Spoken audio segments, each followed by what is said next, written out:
Des millions de creux en demi-lune apparaissent sous le soleil du Sahara. Pourquoi façonner le sol avec une telle géométrie répétitive? À première vue, cela ne semble rien de spécial, mais en réalité, ces structures déclenchent une régénération hydrologique puissante. Sans elles, l'eau de pluie s'évaporerait avant de pouvoir nourrir la terre stérile. On peut remarquer comment les outils brisent la surface durcie, mais ce n'est que le début. Ce travail transforme des millions d'hectares en zones fertiles au sein de la Grande Muraille verte.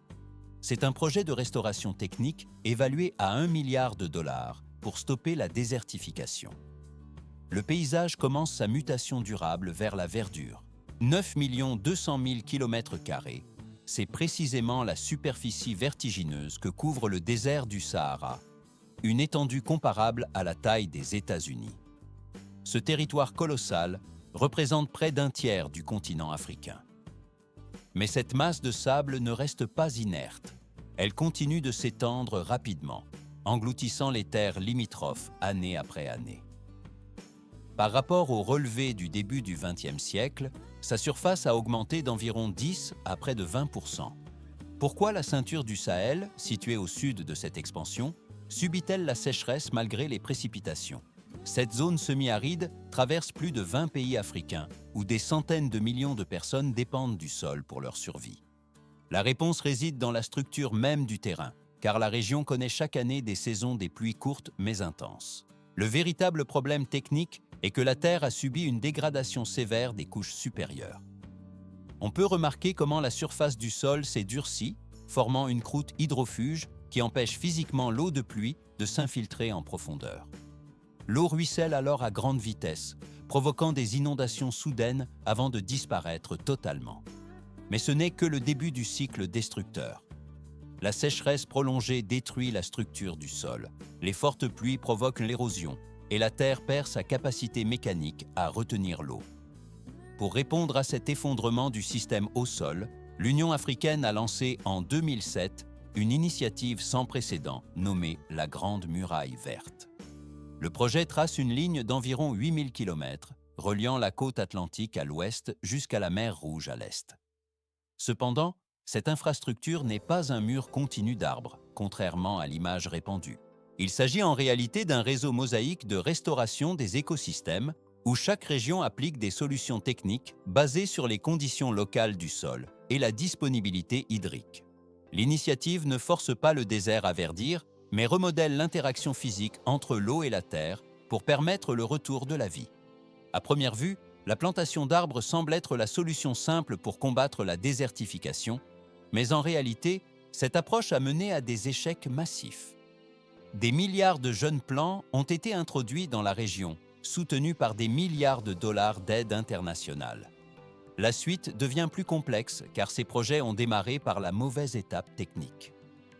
Les jeunes arbres étaient insérés dans un sol qui avait déjà perdu sa structure et qui était presque dépourvu de micro-organismes vivants. On voit comment l'eau de pluie glisse sur la terre durcie sans jamais atteindre les racines des nouvelles plantations. Lorsque le soleil revient, la température de surface monte brusquement, faisant s'évaporer l'humidité restante en quelques heures. C'est pourquoi plus de 80 à 90% des plants mouraient après seulement 1 ou 2 saisons des pluies. Planter sur un sol mort équivaut techniquement à installer une machine sophistiquée sur des fondations effondrées. La restauration de la capacité du terrain à soutenir la biologie reste la priorité absolue. Une priorité technique guide la Grande Muraille verte, restaurer le sol plutôt que de planter des arbres. Des techniques locales y réduisent le ruissellement et l'érosion. Pourquoi modifier la fonction hydrique? Mais ce n'est que le début. Cela ramène la vie dans les fermes et les écosystèmes du Sahel. Une technique cruciale consiste à creuser des fosses en demi-lune. À première vue, la méthode semble simple, mais en réalité, on voit comment elle capture l'eau de pluie pour raviver le sol. Le terrain redevient fonctionnel. Des rafales violentes et brèves, c'est ainsi que l'eau frappe les sols du Sahel, dévalant les pentes à une vitesse destructrice. Pourquoi privilégier une forme en demi-lune plutôt qu'une tranchée linéaire classique pour capter cette ressource? Une tranchée droite canaliserait simplement le ruissellement loin de la zone critique, rendant l'effort inutile. La structure incurvée et ouverte intercepte le flux sous plusieurs angles, forçant l'eau à ralentir, à s'étaler et à s'infiltrer progressivement dans la terre assoiffée. Cette conception travaille en harmonie avec la gravité et la topographie naturelle, au lieu de s'y opposer, réussissant là où d'autres ouvrages hydrauliques échouent. Le processus de creusement suit un protocole technique délibéré et précis, bien loin d'une improvisation aléatoire. Les techniciens identifient les courbes de niveau sur la pente à l'aide de simples cordes, de piquets et d'outils manuels pour garantir un alignement parfait. On peut remarquer comment chaque fosse est positionnée strictement perpendiculairement à la direction du ruissellement des fortes pluies. L'orientation est cruciale. Le côté ouvert fait face à la montée pour capturer l'eau entrante, tandis que l'arrière de la fosse repose sur le côté bas pour la retenir physiquement sur le terrain. 4 à 6 mètres de diamètre constituent la dimension standard d'une fosse typique destinée à la restauration des sols. La profondeur reste volontairement limitée entre 20 et 40 cm, tandis que le bourrelet de terre extérieur s'élève de 25 à 50 cm de hauteur. À première vue, une telle profondeur semble insuffisante pour retenir l'eau, mais en réalité, l'objectif n'est pas le stockage permanent comme dans un étang. La conception vise à ralentir le ruissellement juste assez longtemps pour qu'il pénètre le sol durci, au lieu de s'évaporer ou de fuir. 8 à 15 mètres séparent chaque fosse alignée en rangées parallèles le long du contour, créant un maillage serré sur le paysage aride. Les fosses forment ainsi un système hydraulique en escalier qui brise la vélocité de l'eau sur de grandes surfaces. L'exécution repose entièrement sur des outils basiques comme des houes et des pelles, sans machinerie lourde. Une seule personne peut achever une fosse unique en environ 1 heure de travail manuel soutenu, rendant la méthode extrêmement peu coûteuse et hautement extensible. Mais ce n'est que le début du processus de régénération. Les agriculteurs répandent ensuite des graines d'herbes indigènes spécifiques, telles que l'andropogon ou le centros, directement à l'intérieur des creux fraîchement creusés. Ces espèces végétales sont sélectionnées pour leur haute résistance à la sécheresse et leur capacité à survivre dans des conditions extrêmes. Elles développent des systèmes racinaires fibreux profonds qui aident à stabiliser le sol meuble et à améliorer encore davantage l'infiltration de l'eau. Une fois établies, ces plantes piègent la matière organique et l'humidité, créant la première couche vivante indispensable à la récupération du sol. On voit comment, après 2 à 5 ans, ce qui commençait par des touffes d'herbes isolées s'étend progressivement en une couverture végétale continue. La densité de la végétation augmente saison après saison, transformant radicalement l'aspect visuel et biologique du terrain. Les études de terrain menées au Niger, au Burkina Faso et au Sénégal montrent que les zones restaurées peuvent atteindre 40 à 60% de couverture végétale, contre près de 0 avant l'intervention technique. La suite devient plus complexe car la nature reprend ses droits au-delà de la simple herbe. L'amélioration de la structure du sol et de l'humidité permet aux arbustes et aux arbres indigènes de se régénérer naturellement sans plantation manuelle. Cela reconnecte les habitats fragmentés, permettant aux insectes, aux petits animaux et aux systèmes de pâturage de revenir durablement. Les parcelles ne sont plus des îlots de végétation temporaire, mais deviennent des écosystèmes fonctionnels et autonomes. Les terres restaurées permettent d'augmenter les rendements de cultures vivrières, comme le mil et le maïs de 50 à 100% selon les zones. Des milliers d'hectares reviennent ainsi en production active grâce à cette technique de captage d'eau.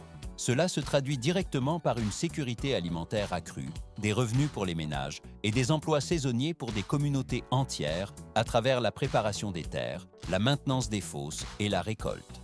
Ce système déclencheur offre une solution durable là où la plantation directe échoue souvent, laissant le processus naturel consolider le travail humain. Des millions de litres d'eau s'accumulent invisiblement dans le sol grâce aux barrages de sable. Une méthode de restauration majeure utilisée après les fosses en 2001. Pourquoi ériger un mur bas en béton ou en pierre à travers un lit de rivière saisonnier qui paraît asséché? À première vue, la structure semble inerte et inutile, mais en réalité, elle est conçue pour piéger le sable transporté par les crues soudaines afin de créer un réservoir souterrain naturel. On peut remarquer l'accumulation progressive des sédiments en amont de la digue, formant une couche poreuse capable de stocker le liquide dans ses interstices. Le sable agit comme un bouclier thermique, empêchant le soleil d'atteindre l'eau stockée.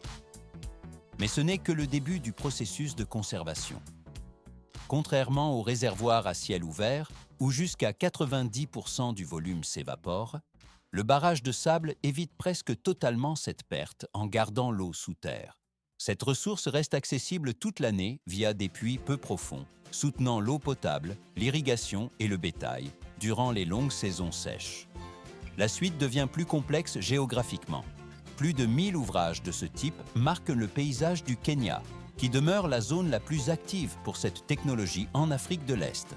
On voit également des projets similaires se déployer en Éthiopie, en Tanzanie et au Zimbabwe pour capter les eaux de ruissellement. Les études de terrain confirment que les communautés utilisant cette technique triplant leur disponibilité locale en eau tout en freinant l'érosion des berges. La production agricole augmente de manière significative grâce à cette stabilité hydrique nouvelle. Le système offre ainsi une solution fiable et évolutive pour les régions arides aux rivières saisonnières. 30 à 80%, c'est l'augmentation spectaculaire des rendements agricoles obtenue grâce à une technique de restauration essentielle de la Grande Muraille verte. Connue sous le nom de cordon pierreux ou diguette de contour, cette méthode implique le placement méticuleux de rangées de pierres en vrac le long des courbes de niveau sur des terrains en pente douce. Mais ce n'est que le début du processus de régénération. Pourquoi disposer de simples blocs de roches brutes sur des sols aussi dégradés? On pourrait penser que l'eau contournerait simplement ces obstacles rudimentaires. Pourtant, ces lignes de pierre interrompent physiquement le ruissellement de surface lors des violentes pluies saisonnières, forçant le courant à ralentir sa course destructrice. On peut remarquer comment les sédiments lourds et la matière organique précieuse se déposent lentement derrière l'obstacle au lieu d'être lessivés par le flot. Au fil du temps, une couche de sol fin s'accumule progressivement, reconstruisant une terre végétale fertile où les herbes et les cultures peuvent s'enraciner profondément. La caméra glisse sur ces nouvelles surfaces arables qui se forment année après année grâce à la sédimentation. La suite devient plus complexe. À première vue, la barrière semble simplement bloquer le passage, mais en réalité, elle laisse filtrer le liquide pour augmenter l'infiltration de l'eau et recharger l'humidité du sol sans provoquer d'inondations stagnantes. Les agriculteurs du Burkina Faso, du Niger, du Mali et d'Éthiopie déploient largement cette technique, utilisant uniquement de la pierre locale et une main-d'œuvre manuelle intensive. On voit comment les cultures de mil et de sorgho profitent directement de cette réduction drastique de l'érosion. Tout se complique encore positivement pour l'écosystème local sur le long terme. C'est ainsi que ces structures durables, peu coûteuses et faciles à entretenir, restent efficaces pendant des décennies, formant l'épine dorsale des systèmes de restauration des terres sèches. 80 jours par an.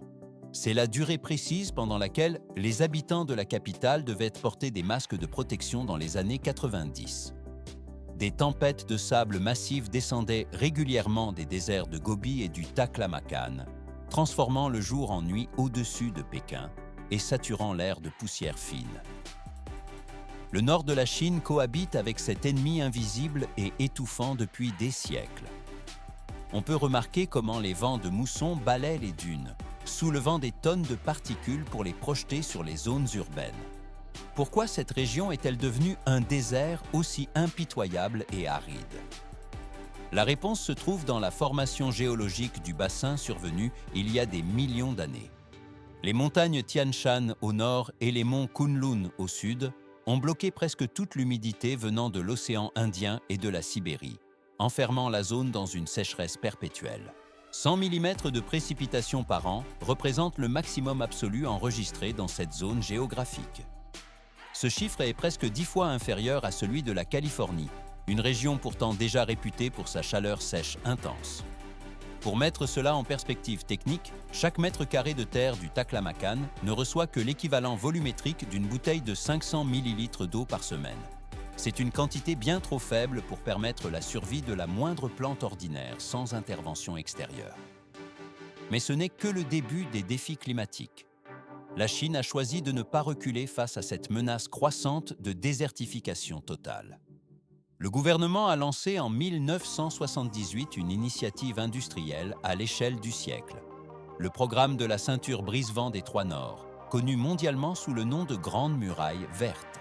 Il ne s'agit pas d'une barrière forestière unique et continue, mais plutôt d'un vaste réseau complexe comprenant des milliers de forêts, de ceintures brise-vent et de lacs écologiques artificiels. L'ensemble de l'ouvrage s'étend sur plus de 4500 km. depuis la région autonome du Xinjiang jusqu'à la province du Heilongjiang, couvrant la quasi-totalité du nord du pays. L'objectif technique est de planter 35 millions d'hectares de nouvelles forêts d'ici 2050, faisant passer la couverture forestière nationale de 10% en 1949 à plus de 25% aujourd'hui. On considère ce projet comme la plus grande structure jamais construite par l'homme sur la terre ferme, réalisée non pas avec du béton ou de l'acier, mais avec la détermination du vivant. Les ingénieurs chinois ont commencé par arpenter le terrain hostile du désert du Taklamakan à l'aide de la cartographie par satellite et de drones de surveillance. Ces appareils analysent le mouvement des dunes et la direction précise des vents dominants pour établir un plan d'attaque mesuré. À première vue, la pose de paille sur le sable semble être une méthode primitive et simple, mais en réalité, c'est une opération d'ingénierie massive basée sur des données complexes et coûteuses. Sur la base des relevés topographiques, ils ont conçu un immense système de quadrillage géométrique. Des damiers de paille sont disposés en diagonale sur le sable brûlant, chaque carré mesurant environ 20 pieds sur 20. Vu du ciel, le sol ressemble à un gigantesque échiquier de carrés dorés s'étendant jusqu'à l'horizon infini. La suite devient plus complexe. Des millions de livres de paille sont transportés sur des centaines de kilomètres, au cœur du désert par une logistique lourde. Les véhicules de transport s'enfoncent souvent dans le sable mou, car aucune route asphaltée n'existe dans ces zones reculées. Une fois sur place, des équipes de travailleurs creusent des tranchées peu profondes et placent des bottes de paille selon des lignes de grille précises. Sous un soleil implacable, avec des températures dépassant 49 degrés Celsius et sans aucune ombre en vue, chaque mouvement physique devient un combat contre la chaleur et l'épuisement. Pourtant, des milliers de travailleurs chinois persistent dans cette tâche titanesque et répétitive. Car chaque grille de paille constitue bien plus qu'une simple barrière physique contre les éléments. Le motif tissé stabilise mécaniquement les dunes mouvantes, ralentit la vitesse du vent au sol et crée des microzones thermiques où l'humidité peut stagner suffisamment longtemps. Cela ne s'arrête pas à cette étape de préparation du terrain. Une fois la grille structurelle en place, des tarières mécaniques et des machines à planter spécialisées entrent en action. On voit comment ces machines forent de petits trous au centre exact de chaque carré, préparant le sol pour des espèces résistantes à la sécheresse comme le saxaoul, le peuplier du désert et le saule rouge. Les jeunes plants, soigneusement élevés et renforcés en pépinière, sont transplantés dans chaque cavité, au centre de la structure de paille. Chaque plante est positionnée avec une précision millimétrique pour que ses racines fragiles s'installent juste sous la surface. La couche de paille protège alors les racines du soleil brûlant et de l'érosion causée par le sable en mouvement. Les ouvriers ajoutent une quantité mesurée d'eau et compactent le sol autour de la base pour assurer un contact total avec la couche humide inférieure. Tout se complique encore avec le passage du temps. La paille se décompose progressivement sous l'effet du vent, des excréments animaux et des micro-organismes, se transformant en une couverture organique riche en nutriments essentiels. Cet engrais naturel nourrit les systèmes racinaires en développement, les aidant à s'étendre plus profondément vers les couches de sol stables. Ce qui n'était au départ que quelques semis fragiles évolue lentement vers un réseau vivant de végétation robuste. Ce cadre vert ancre définitivement les dunes, marquant le début du long processus de reconquête du désert. Deux stratégies continentales ont été déployées pour contrer la désertification. Pourquoi les méthodes africaines et chinoises sont-elles si souvent rapprochées? À première vue, la géographie diffère, mais en réalité, la stabilisation des dunes requiert une maîtrise technique identique. On peut remarquer la transformation lente des sols arides grâce à ces efforts. Cependant, le défi ne s'arrête pas à ces résultats. D'autres solutions techniques attendent d'être découvertes pour renforcer cette protection vitale.